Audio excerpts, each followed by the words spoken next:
एक 40 साल का आदमी अपने घर और बीवी बच्चों से काफ़ी ज़्यादा दूर परदेश में रहकर दिन रात मेहनत मजदूरी करता था। 12 से 14 घंटे तक वह रोज़ काम करता था ताकि घर पर उनकी बीवी और बच्चे खुशहाल तरीके से रह सके। लेकिन जो इनकी बीवी थी अपने प्रेमी को घर में बुलाती थी और अपने प्रेमी के साथ संबंध बनाती थी। उसके साथ वह गुलछर्रे उड़ाती थी। कौन थी यह महिला जो पति 12 से 14 घंटा तक मेहनत मजदूरी करता था और यह महिला अपने ही घर में प्रेमी को बुलाकर उसके साथ गुलछर्रे उड़ाती थी, उसके साथ संबंध बनाती थी। यह सच्ची कहानी कहाँ की है? यह महिला कौन थी? पूरी कहानी विस्तार से बताता हूँ। नमस्कार साथियों, आप देख रहे हैं क्राइम की कहानी क्राइम लीला। दोस्तों, आज की सच्ची कहानी राजस्थान की है। जिला था बालोतरा और थाना था पचपदरा। इसी पचपदरा थाने के एक गांव में 35 साल की महिला अपने 3 साल की बेटी के साथ रहती थी। महिला का नाम रासाल कंवर था और जो इनके पति थे परदेश में रहकर मेहनत मजदूरी करता था। वो अपने घर से काफ़ी ज़्यादा दूर रहकर 12 से 14 घंटा तक रोज़ मेहनत मजदूरी करता था ताकि घर पर इन दोनों को कोई दुख तकलीफ ना हो सके। जब भी घर पर पैसों की ज़रूरत होती और रासाल कंवर जैसे ही अपने पति को फ़ोन करती थी, पति तुरंत पैसा घर पर भिजवा देता था। लेकिन यह महिला अपने पति को धोखा देने लगती है। अपने पति के पीठ पीछे उसी गांव के रहने वाले 40 साल का आदमी जो ऑटो चलाने का काम करता था, जिसका नाम बरकत खान था, उसके साथ इस महिला का प्रेम प्रसंग शुरू हो जाता है। और जब रात में रासाल कंवर की 3 साल की बेटी सो जाती थी, तब वो अपने प्रेमी को फ़ोन करती थी और अपने घर पर बुलाती थी और उसके साथ संबंध बनाती थी। उसी कमरे में उसी बेड पर अपने आशिक के साथ संबंध बनाती थी जिस पर वो अपने पति के साथ सोती थी। तकरीबन यह महिला अपने प्रेमी के साथ 1 सालों से संबंध बना रही थी। अपने ही घर पर बुलाकर उसके साथ संबंध बनाती थी, लेकिन यह बात कानों कान किसी को भी भनक नहीं थी। यहाँ तक कि महिला का जो पति था इस 1 साल के बीच में 3 बार अपने घर पर आया था और यह अपने पति को भी शक नहीं होने दिया कि उसका एक प्रेमी है और उसके साथ वह संबंध बनाती है। लेकिन एक रोज़ महिला का जो प्रेमी बरकत खान था, उसको किसी ने खून कर महिला के घर से मुश्किल से 500-600 मीटर की दूरी पर खेत में उसकी लाश को फेंक दिया था। तारीख थी 14 सितंबर 2025। सुबह सुबह का वक्त था जब कुछ लोग खेत की तरफ टहलने के लिए गया था। तभी लोगों की नज़र इस बरकत खान की लाश पर पड़ती है। पूरे जिस्म पर चोट के निशान थे। ऐसा लग रहा था कि उसे किसी भारी चीज़ से मारा गया हो। यह बात फौरन ही पूरे गांव में जंगल में आग की तरह फैल जाती है। घटना के बारे में पुलिस को खबर दी जाती है। मौके पर पुलिस आती है, जांच पड़ताल शुरू करती है, लाश को पोस्टमार्टम के लिए भेज देती है और गांव के बहुत सारे लोगों सबसे भी और बरकत खान के परिवार के लोगों सबसे भी पुलिस पूछताछ करती है। लेकिन कोई कुछ नहीं बताता है। सभी लोग यही कह रहा था कि बरकत खान बहुत अच्छा आदमी था, पता नहीं कौन उसे मार दिया। 4 दिनों का वक्त बीत जाता है, लेकिन बरकत खान के कातिल के बारे में कुछ पता नहीं चल रहा था। इस बीच में उसके पोस्टमार्टम रिपोर्ट भी आ जाती है और उस रिपोर्ट से यह पता चलता है कि बरकत खान को किसी भारी चीज़ से मारा गया है।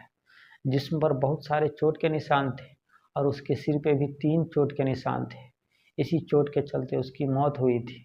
जब कहीं से कुछ पता नहीं चल रहा था, तब पुलिस बरकत खान के मोबाइल फ़ोन की सीडीआर निकालने का फैसला करती है। उसकी आखिरी लोकेशन कहाँ है, इसके बारे में पता करने की कोशिश करती है। और जब बरकत खान के मोबाइल फ़ोन की सीडीआर निकलवाती है, लोकेशन पता करती है, तब पता चलता है कि उसी गांव के रहने वाली एक महिला के साथ उसकी आखिरी बार बातचीत हुई है और उस महिला के घर पर उसकी लोकेशन भी दिख रही है। और वह महिला कोई और नहीं थी, रासाल कंवर ही थी। पुलिस रासाल कंवर को हिरासत में लेकर थाने ले जाती है और उससे पूछताछ करती है। रासाल कंवर शुरुआत में तो कहती हैं कि बरकत खान के साथ उसका प्रेम प्रसंग पिछले 1 सालों से चल रहा था, लेकिन उसने उसका कत्ल नहीं किया है। पुलिस के पास सबूत था क्योंकि आखिरी बार इसी को कॉल किया था और उसके फ़ोन की भी लोकेशन इसके घर पे ही दिख रही थी। और यह महिला कह भी रही थी कि पिछले 1 सालों से उसके साथ प्रेम प्रसंग चल रहा था। तब पुलिस इस महिला पर सख्ती करती है और जैसे ही पुलिस सख्ती करती है, तब वो अपना जुर्म कबूल करती है और वह कहती हैं कि उसी गांव के रहने वाले एक 22 साल का नौजवान लड़का जो उसका दूसरा प्रेमी है, जिसका नाम जेफू खान था, उसके साथ मिलकर उसने बरकत खान को कत्ल किया है। यह बात सुनकर पुलिस भी हैरान हो जाती है कि इस महिला के उसी गांव के रहने वाले एक आदमी और एक लड़का के साथ प्रेम प्रसंग चल रहा है, और यह बात न तो गांव में किसी को पता है और न महिला के पति को इसके बारे में कुछ पता है। पुलिस फौरन ही जयपू खान को भी गिरफ्तार कर थाने ले आती है और उससे पूछताछ करती है। तब यह दोनों पूरी कहानी बताता है। रसल कबर बताती है कि पिछले 1 सालों से बरकत खान के साथ उसका रिलेशन था, लेकिन पिछले 2 महीनों से उसका अब रिलेशन जयपू खान के साथ भी हो चुका था। 13 सितंबर 2025 को रात के 11 बजे के आसपास बरकत खान रसल कबर को कॉल करता है। कॉल कर बताता है कि मैं तुम्हारे घर पर अभी आ रहा हूँ, लेकिन रसल कबर मना कर देती है। वह कहती है कि मेरी तबीयत ठीक नहीं है, तुम आज नहीं, मैं तुमको जब कॉल करूँगी तब तुम मेरे पास आना।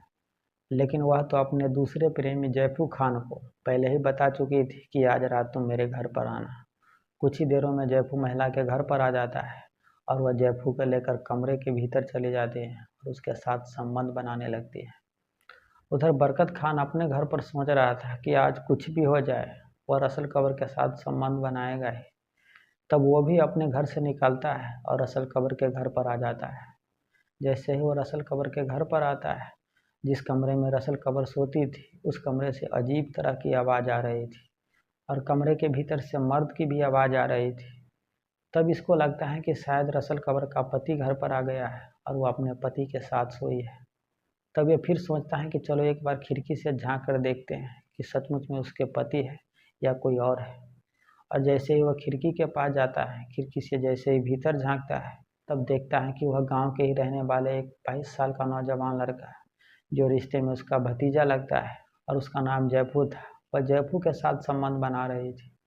यह सोचता है कि यह तो मेरी गर्लफ्रेंड है और मेरा भतीजा इसके साथ कैसे संबंध बना सकता है। तब वह दरवाजे के पास आता है और ज़ोर ज़ोर से दरवाज़ा पीटने लगता है, दरवाज़ा खोलने की बात कहने लगता है। अब कमरे के भीतर में जो दोनों संबंध बना रहा था बिल्कुल नग्न अवस्था में था। यह दोनों घबरा जाता है। इसे समझ में नहीं आ रहा था कि दरवाज़ा इतनी ज़ोर ज़ोर से कौन पीट रहा है। अंदर से महिला कहती है कि कौन हो तुम, दरवाज़ा क्यों पीट रहे हो। तब बरकत खान अपना नाम बताता है और दरवाज़ा खोलने की बात करता है। तब ये दोनों बड़ी जल्दी में अपना अपना कपड़ा पहनता है, दरवाज़ा खोलता है। अंदर घुसते ही वह जयपू को 1-2 थप्पड़ लगा देता है और कहने लगता है कि तुम्हारी हिम्मत कैसे हुई, यह मेरी गर्लफ्रेंड है और तुम मेरी गर्लफ्रेंड के साथ संबंध बना रहा था। इतने में जयपू खान को भी गुस्सा आ जाता है। जयपू खान भी कहने लगता है कि यह मेरी गर्लफ्रेंड है, मैं इसके साथ 2 महीनों से संबंध बना रहा हूँ, तुम अभी यहाँ क्या कर रहे हो। इसी बातों के लेकर इन दोनों के बीच में कहासुनी शुरू हो जाता है। उसी कमरे में एक डंडा पड़ा हुआ था। जयपू खान वह डंडा उठाता है और बरकत खान के सिर पर जोर से हमला कर देता है। इतनी जोर से मारता है कि वह एक ही बार में फर्श पर गिर जाता है। जयपू खान इतने गुस्से में था कि वह एक के बाद एक 20-25 और डंडा मार देता है, जिसमें से वह 2 बार और सिर पर हमला करता है। इतनी चोट के चलते उसकी मौत हो जाती है। अब ये दोनों घबरा जाता है कि अब क्या किया जाए, लाश को कैसे ठिकाना लगाया जाए। कुछ देर तक सोचने के बाद यह फैसला करता है कि चलो इसकी लाश को खेत में जाकर फेंक देते हैं। तब यह रात के 12 बजे के आसपास यह दोनों बरकत खान की लाश को उठाता है और अपने घर से 5 से 600 मीटर की दूरी पर जाता है और एक खेत में लाश को फेंक देता है। फिर यह दोनों अपने अपने घर पर चला जाता है। तो दोस्तों, यह थी आज की अफसोसनाक और सच्ची कहानी, जिसमें एक महिला का पति 12 से 14 घंटा तक अपने घर से दूर रहकर मेहनत मजदूरी करता था और वही महिला अपने 2-2 प्रेमी के साथ उसी कमरे में, जिस कमरे में वो अपने पति के साथ सोती थी, उसी बिस्तर पर अपने दोनों प्रेमी के साथ संबंध बनाती थी और एक रोज़ अपना पहला प्रेमी को दूसरे प्रेमी के साथ मिलकर उसका खून कर डालती है। इस कहानी के बारे में अगर आप कुछ बताना चाहते हैं तो अपनी राय हमें कमेंट कर ज़रूर बताइए। हम आपसे ऐसे ही सच्ची कहानी के साथ मिलते हैं। तब तक आप अपना बहुत सारा ख्याल रखिए। जय हिंद, जय भारत।